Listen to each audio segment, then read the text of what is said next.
ये सिद्धेश्वर आश्रम के हमारे जो संत महात्मा रहे उनकी मूर्तियां स्थापित होना है। एक कथा चल रही है आपके बीच में, उनके बारे में जानकारी दें। महाराज जी, आपका नाम और परिचय क्या है? सुरेश, हम तिवारी, यही पिपरा माप का करीब गरीब तो सुदामा थी, लेकिन वो अरबपति हो गए थे। उनका बहुत बड़ा भगवान कैसे जीता है, तो यहाँ सेवा में लगे रहते सिद्धाश्रम में। ये स्थान कितना पुराना है?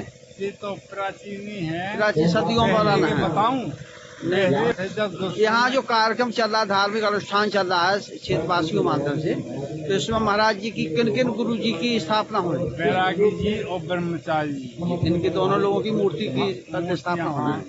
बैरागी जी महाराज जी, आपका परिचय बताइए। मैं उमेश तिवारी, कहाँ से? मैं महोबा से निवास करता हूँ। यहाँ हमारा ममाना है जी। मैं जनपद न्यायाधीश के साथ किए हूँ, पर्सनल असिस्टेंट महोबा। और क्योंकि बचपन से यहाँ हमारे सगे मामा नहीं रहे, तो यहाँ हम लोगों को जमीन वगैरह मिली है। यहाँ हमेशा संबंध रहा है हमारा। यहाँ बैरागी जी बड़े सिद्ध संत रहे हैं और ब्रह्मचारी जी महाराज रहे। दोनों लोगों की अनूठी अनुकंपा रही इस गांव पर, और उनकी कृपा से बहुत सी काम यहाँ के संत लोगों के क्षेत्रवासियों के हुए। उनके प्रति पूरे गांव की एक निष्ठा है। महाराज जी, इसमें पहले यहाँ मेला भी लगता रहा, बहुत भंडारा चलता है। मेला भी लगता है। कब लगता है ये मेला? आज भी मकर संक्रांति और दीपावली के टाइम पर। आपका परिचय? मुझे रामबाबू चंदसोदिया कहते हैं। मैं भी महोबा में निवास करता हूँ और महाराज जी के सानिध्य में जब से संपर्क में आए हैं तब से जुड़े हुए हैं। महाराज जी की कुछ अजीब तो गरीब विशेषताएं रही, जैसे आपकी सूर्य उपासना।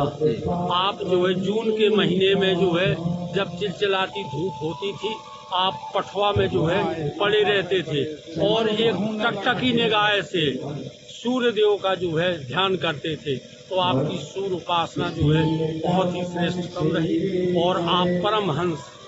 यहाँ एक सिद्ध गणेश जी की मूर्ति है जो कई बार यहाँ से ले जाने का प्रयास किया। उसको महाराष्ट्र की मूर्ति है, वो वहाँ से जैसे महाराष्ट्र की नक्काशी है, नाचती हुई मुद्रा में, जो है इस तरह की मूर्ति जो है दुर्लभ है। महाराष्ट्र में पाई जाती है या इधर पाई जाती है? यहाँ पर एक बब्बर जी श्री हनुमान जी की मूर्ति है, तो पहले तालाब में पड़ी, तो वहाँ से बैरागी जी महाराज ने उठवा के यहाँ स्थापना करवाई। उनका भी यहीं पे स्थापना हो गई। आपका परिचय? अंकित तिवारी, यहीं का निवासी पिपरा का। इस धार्मिक स्थल के बारे में आपकी क्या सोच है? हाँ, ये है कि बढ़िया है, कार्यक्रम अच्छा चल रहा है। आस्था का केंद्र है। हाँ, आस्था विश्वास का केंद्र है। जी महाराज, आप परिचय दीजिए आपका। प्रसाद नायक, पिपरा में आपके रहने वाले हैं। आप जन्म से यहाँ आते जाते थे, आपके गांव का है? और हमारे गुरु जी है, गुरु दीक्षा लिए हैं हम, ब्रह्मचारी जी और बैरागी जी महाराज। अच्छा, बहुत दिन से जुड़े हैं और अपने हाथ से उन्होंने मूर्तियाँ भी कई बनाई, तैयार की। बैरागी जी सब कुछ आपने यहाँ से जाने के बाद बसवाहा के पास एक आश्रम बनाया जंगल में, वीरान जंगल में, जहाँ उमर सिया के नाम से जाना जाता है। वहाँ पर बताते हैं प्रत्यक्षदर्शी गाय पानी पी रही थी, वहाँ एक बाघ आ गया था। तो महाराज जो बाघ को मारने के लिए, गाय की रक्षा के लिए जैसे ही पहुंचे, तो बाघ जो है कुत्ते की तरह मुँह छिलाने लगा। और इसके बाद महाराज जी ने गाय को छोड़ के चला गया। आपका परिचय क्या है? राजेंद्र। इस सिद्धाश्रम के बारे में लोगों को क्या कहेंगे आप? एक बहुत अच्छा स्थल है और यहाँ हमारे बैरागी जी रहते थे पहले।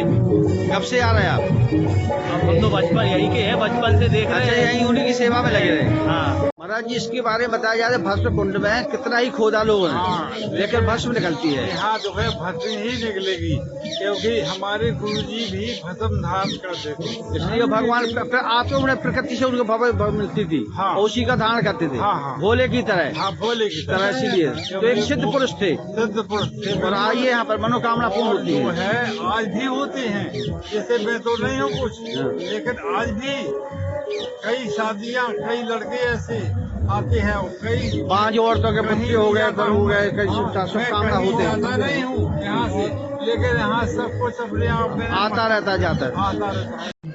दोस्तों नमस्कार, मैं संतोष गंगेले पत्रकार नौगांव जिला स्तर उत्तर प्रदेश। मैं बुंदेलखंड के दौरे पे रहता हूँ। आज मेरा दौरा जनपद महोबा की पिपरा माप में है। ये सिद्ध स्थान है, सदियों पुराना स्थान है। इस स्थान से मैं आपको लाइव दिखा रहा हूँ और यहाँ से बात कराऊंगा आपको कि यहाँ पर महाराज जी थे, उनकी एक मूर्ति शांत हो गई, लेकिन आज वो जीवंत उदाहरण मिलते हैं लोगों की मूर्ति है। और यहाँ एक भविति कुंड है जिसमें कई वर्षों से भूत निकलती है और महाराज जी उसका आसन ग्रहण करते थे। एक चमत्कार भूत है और उसके शिष्य हमारे उनके शिष्य हैं। मंदिर पे काफी वर्षों से पूरे जीवन त्याग किया यहाँ मंच पे, और इसी को लेकर के आज यहाँ पर कथा हो रही है। मटेरिया की कथावासी है और यहाँ पर स्थापना 25 तारीख को भंडारा भी होने जा रहा है, विशाल भंडारा। आप सभी से हमारा निवेदन है, संग्राम जो नौगांव और हमारा जिला के बीच में पड़ता है। मैं भी यहाँ 40 वर्षों पहले से आ जा रहा हूँ। आप लोग आइए, दर्शन करिए और 25 तारीख को भंडारे में सहभागी निभाइए और इस स्थान को पवित्र पावन है, उसको लाभ लीजिए। आप अपने आध्यात्मिक क्षेत्र में काम करने के लिए है, जो आप मन भटक रहा है उसको दीजिए। सत्संग विवेक न होई और राम के पावन सुलभ न सोई। ईश्वर की भक्ति, ईश्वर की प्रार्थना बिना सत्संग से आइए। जय हिंद, जय भारत। बंधुओं से, मित्र मंडली से कि देखो सतयुग त्रेता से लेकर के प्रमाण है, जब साक्षात प्रभु श्री राम थे तो उस समय रावण थे, कुंभकर्ण थे, और जब बाकी बिहारी आए तो हिरण्याकश्यप से लेकर के, हिरण्याक्ष से लेकर के और कंस। अरे जब साक्षात भगवान आए तो उनसे लड़ने के लिए असुर लोग सामने आए और सीधे भिड़ते थे, और अंत में जब काम नहीं चलता था तो भगवान को उनका उद्धार ही करना पड़ता था। तो आज कलयुग में ऐसा क्या हो जाएगा कि सिर्फ तुम्हें सज्जन ही मिलेंगे? अरे वो रावण कंस के वंश वाले कहाँ जाएंगे बेचारे?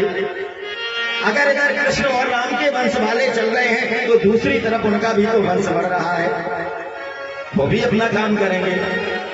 हमने कहा सुख इस बात का मनाओ कि त्रेता युग में, द्वापर में, सतयुग में भगवान को सीधे लड़ना पड़ता था, सामने सामने दो दो हाथ करने पड़ते थे। आजकल तो कम से कम इतनी गुंजाइश है कि जैसे कहीं कोई अच्छा काम हो रहा तो डंडा लेके मारने को नहीं आते, अगर दो दो डंडे भी तुमको पड़े तो चिंता नहीं करना। क्यों? भगवान को तो सीधे उठा पटक हो जाती थी उनसे। तो अपना इतना तो है, कम से कम वो बाघ वज्र ही छोड़ते रहते हैं, वाणी से ही नुकसान करते रहते, नुकसान तो नहीं करते। तो देखो दोनों हैं, सबका अपना अपना काम है, इसलिए उनको भी अपना काम करने की जरूरत है। और यदि वो नहीं होंगे तो महाराज देखो, रात नहीं होगी तो दिन का आनंद आएगा कैसे? एक महाशय कह रहे थे महाराज ये गड़बड़ कर दिया भगवान ने। अब बताओ, नमक बोले मीठा अच्छा लगता, मीठा अच्छा लगता तो मिठाई मिठाई कितने दिन खा सकते हो? अकेले मीठा मीठा खाते हो, नवरात्रि में 9 दिन मुश्किल होते हैं। मुसीबत भोज के है, सेना नमक खा लो, नहीं चलता ना। मीठा मीठा दो तो नमकीन चाहिए, और नमकीन नमकीन दो तो थोड़ा सा मीठा चाहिए। तो नमक मीठा दोनों चाहिए, इसीलिए भगवान ने भी व्यवस्था कर रखी है, सज्जन और दुर्जन दोनों चाहिए, तब तो पता चलेगा। अरे काला होगा तभी तो सफेद दिखेगा, और सफेद ही है तभी तो काले का दाग दिखता है। इसलिए इस संसार में ऐसा है, संयुक्त जो सृष्टि की बात हुई थी, ये जरूरी है, आवश्यक है। तो इस प्रकार से महाराज ध्रुव महाराज ने आकर के राज सत्ता संभाली और अंत में मृत्यु के सिर पर पैर रख करके परम धाम को गए और प्रभु के नित्य पार्षद के रूप में, ध्रुव तारा के रूप में प्रतिष्ठित हो गए, जिन्हें हम आज भी विवाह का जो संस्कार होता है 16 संस्कारों में से ध्रुव दर्शन कराते हैं। बोलिए ध्रुव महाराज की जय हो। और इस प्रकार से महाराज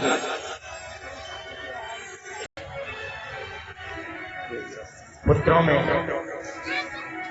एक पुत्र हुए महाराज भरत,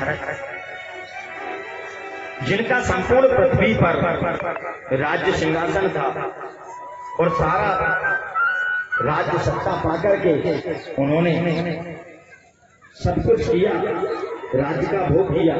अब लगा कि हमें कुछ भक्ति करनी चाहिए, क्योंकि ये राज सिंहासन पा गए हैं और इसमें मस्त रहे। यदि भगवान की भक्ति नहीं की तो जीवन का कल्याण नहीं होने वाला।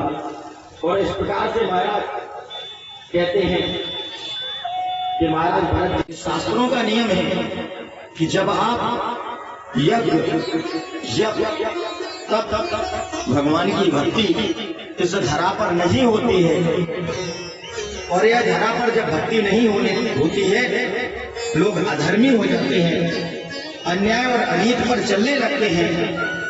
तो यह वसुंधरा जो रत्न गर्भा है, वह रत्न गर्भा वसुंधरा अपने रत्नों को अपने गर्भ में छुपा लेती है।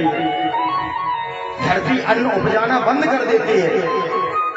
इस पृथ्वी के अंदर सब कुछ है, हीरे से लेकर के आप सोना चांदी सब कुछ पृथ्वी से ही आता है। जिस अन्न को खाते हैं वो पृथ्वी से, जिस स्वर्ण को पहनते हैं वो पृथ्वी से, जो बहुत बेशकीमती कोहिनूर जैसा हीरा है वो भी इसी पृथ्वी से निकल के आता है, धरा से। ये वसुंधरा देती है। लेकिन जब महाराज इस वसुंधरा पर यज्ञ जब तक बंद हो जाते हैं और इस धरती पर राज्य करने वाला राजा अधर्मी नास्तिक हो जाता है, तो वसुंधरा सारे रत्नों को अपने घर में छुपा देती है। अकाल की स्थिति हो गई, और उस अकाल की स्थिति में हालत ये हुई कि हुआ तो सबने प्रार्थना की कि महाराज बड़ा संकट है, इस संकट से निवारो, खाने को अन्न नहीं है, हमारे पास कुछ है नहीं। पृथु महाराज ने कहा, आप चिंता न करें, हम उपाय करते हैं। क्यों? क्योंकि पृथु महाराज संत स्वभाव के हैं। यदि राजा संत स्वभाव का है तो प्रजा निश्चित तौर पर सुखी होगी। और जैसा पूर्व प्रसंग में भी मैंने कहा था कि जरूरी नहीं कि कोई व्यक्ति भगवा वेश धारण करके भी संत स्वभाव में हो, कोई सादा वस्त्रों में भी, अन्य वेशभूषा में भी संत हो सकता है। जो दूसरों के कष्टों को, दुखों को दूर करने के लिए चिंता करता है वो संत है। वेश कुछ भी हो सकता है।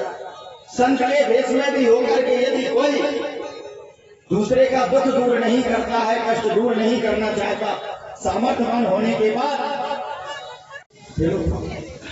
मैं जनक सिंह परिहार, जन्मस्थली पिपरा माप, जो जिस स्थल पे हम खड़े हैं आज, यह सिद्धाश्रम है। बहुत प्राचीन और श्रद्धेय स्थल है। जो कथा चल रही है, प्राण प्रतिष्ठा बैरागी जी, संध्या जी चल रही है यहाँ पे, ये हमारे लिए बहुत ही महत्वपूर्ण है और पूजनीय है। धार्मिक में प्राचीन है, इसलिए हमारे गांव का ही ये स्थल है। तो यहाँ पर जो कथा चल रही है 18 तारीख से, जिसका 24 तारीख से चलेगी, 25 तारीख को भंडारा है। तो मैं आपके माध्यम से समस्त श्रद्धालु बंधुओं से प्रणाम करते हुए आग्रह करता हूँ कि 25 तारीख को संपूर्ण परिवार भंडारे में आए और इसमें प्रसाद ग्रहण करें। सभी लोग सादर आमंत्रित। मैं आपके माध्यम से समस्त श्रद्धालु बंधुओं से भी आग्रह करूंगा कि इस कथा में और अन्य भी धार्मिक स्थलों पर दान स्वरूप जो भी दान कर सके। एक ये कहते हैं, बुजुर्गों ने कहा है कि पानी बाड़े नाव में, घर में बाड़े दाम, और 2 ही हाथ होनी चाहिए, यही सयानो काम।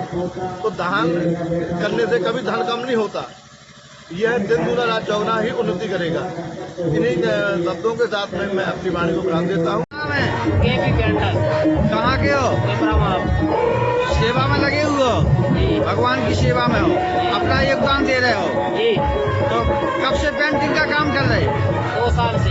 अच्छा, बढ़िया राइटिंग है जी सर। जहाँ इतना खोदा गया था, ये पत्थर निकला था। उसके बाद रानी जी ने बताया कि यहाँ पर पूर्वजों का ये दोनों बंदे बहुत पुराने हैं, बहुत पुराना। ये और ये धूनी का क्या नाम? ये धूनी का नाम। और ये क्या बना हुआ है? ये बेदी है, जब हुई थी।